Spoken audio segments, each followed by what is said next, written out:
Assalamualaikum warahmatullahi wabarakatuh. Selamat pagi semuanya. Om Swastiastu, salam sejahtera bagi kita semua.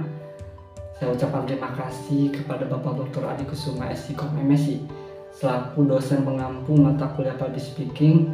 Semoga Bapak selalu diberikan keberkahan oleh Allah Subhanahu wa taala, dilancarkan rezekinya dan dimudahkan dalam segala urusannya. Amin ya rabbal alamin. Dan saya ucapkan terima kasih juga kepada rekan-rekan, kepada teman-teman yang sudah menonton video ini. Semoga rezeki teman-teman, rezeki rekan-rekan selalu dilancarkan oleh Allah Subhanahu wa taala. Amin. Nah, kembali lagi dengan saya Muhammad Pranakiki dengan NIM 2213411. Nah, di video kali ini saya akan merefleksikan kembali kegiatan mata kuliah Public Speaking, tepatnya pada hari Selasa tanggal 6 Maret 2025. Nah, kelas dimulai seperti biasanya pukul 10.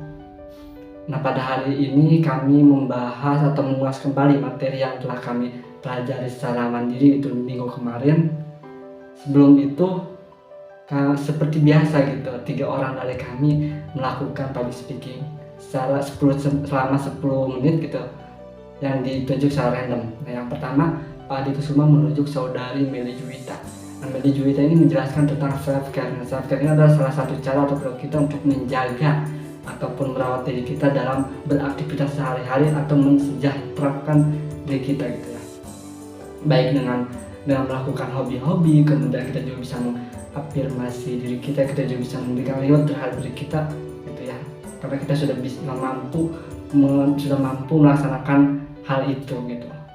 Nah, apa sih manfaat dari self-care ini? Manfaatnya banyak sekali gitu. Yang pertama, kita juga bisa mengenali batasan terhadap diri kita atau kebatasan atau kemampuan diri kita. Kemudian kita juga bisa menumbuhkan motivasi terhadap diri kita sendiri gitu ya.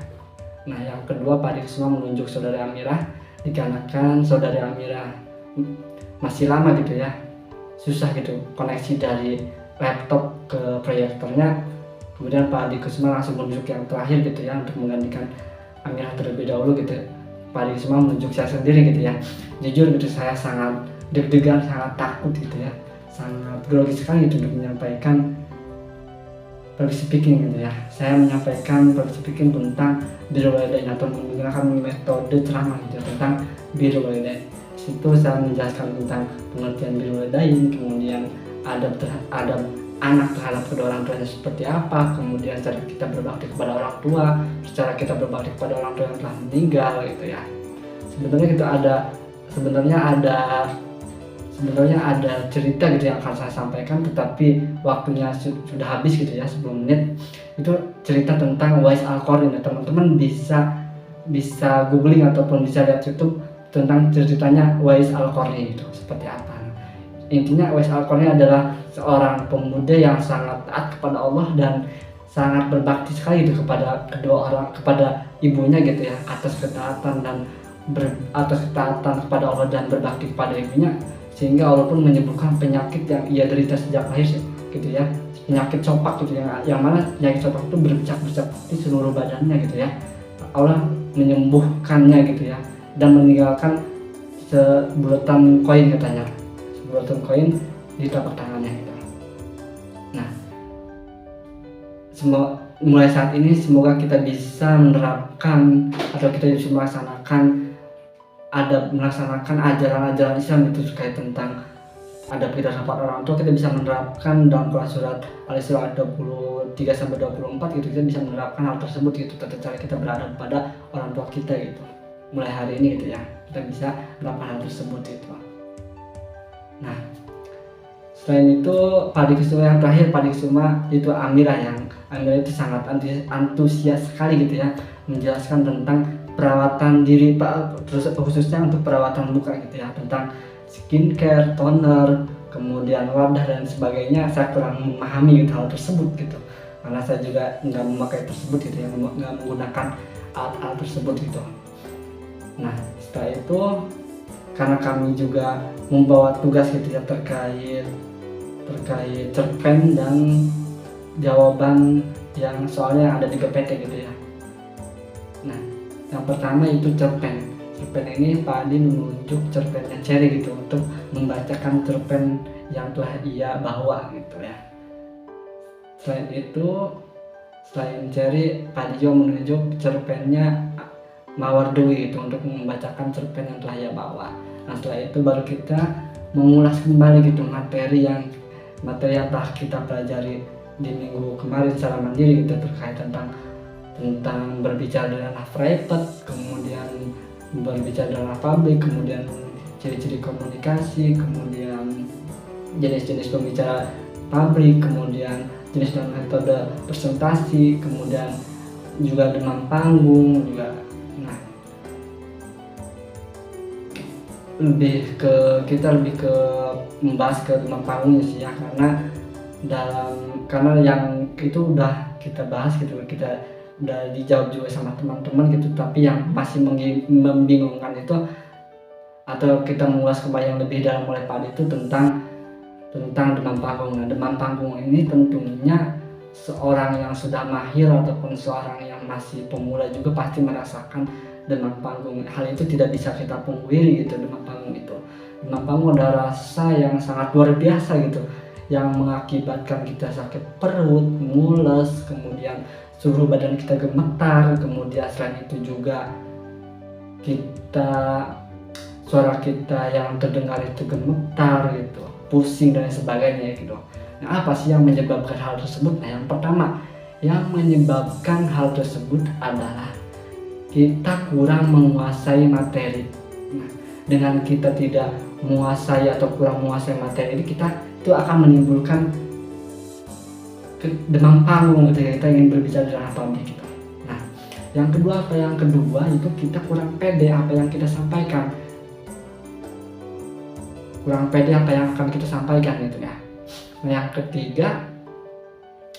yang ketiga ini kita kurang persiapan. Yang mana apabila kita kurang mempersiapkan baik diri dan lain sebagainya gitu ya, kita itu pasti bakalan demam panggung bakalan terjadi pada diri kita itu. Nah, bagaimana sih cara solusi gitu supaya kita tidak demam panggung? Nah, yang pertama solusinya itu kita harus mempersiapkan materi dengan baik, harus menguasai materi dengan baik, kemudian latihan terus menerus. Latihannya baik latihan di depan kaca, kemudian latihan di kamar mandi, berbicara di kamar mandi dan sebagainya. Kemudian kita juga sebenarnya ajang Lirih Jurnal ini adalah salah satu ajang atau tempat kita untuk melatih berkomunikasi atau melatih public speaking kita gitu, ketika kita berbicara di depan publik supaya kita tidak demam panggung gitu ya. Nah, kemudian selain itu kita juga harus percaya diri. Nah, tentunya faktor yang utama itu adalah kepercayaan diri gitu setelah menguasai materi. Nah, kenapa? Karena dengan kita percaya diri, kita akan pede juga menyampaikan materinya gitu.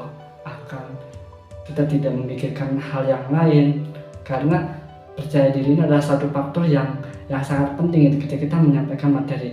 Nah, karena sesuai apa yang telah Pak Adi katakan gitu, apabila kita percaya diri di 5 menit sebelumnya, maka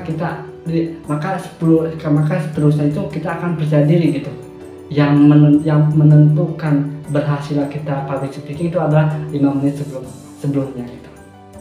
5 menit sebelum kita berbicara. Nah, itu adalah salah satu faktor supaya kita tidak demam panggung ketika kita berbicara di ranah publik. Nah, ini adalah sangat penting sekali gitu ya. Banyak juga gitu. Ada gitu yang terjadi di kampung saya gitu, ada ustadz yang mana ustadz ini sering menyampaikan materi ataupun berbicara di santri-santrinya gitu, ketika berbicara di halayak umum atau ketika berbicara keramik gitu, ustadz ini ngeblank gitu, gugup dan sebagainya gitu. Mungkin ustadz ini yang pertama kurang menguasai materi, yang kedua kurang kesiapan juga gitu, kurang percaya diri juga yang menjadi faktor demam panggung ustadz itu gitu ya. Nah, mungkin hanya ini yang dapat saya sampaikan atau refleksian pada mata kuliah public speaking pertemuan kemarin gitu ya. Saya terima kasih kepada semuanya. Sampai ketemu di learning journal selanjutnya gitu ya. Wassalamualaikum warahmatullahi wabarakatuh. Terima kasih.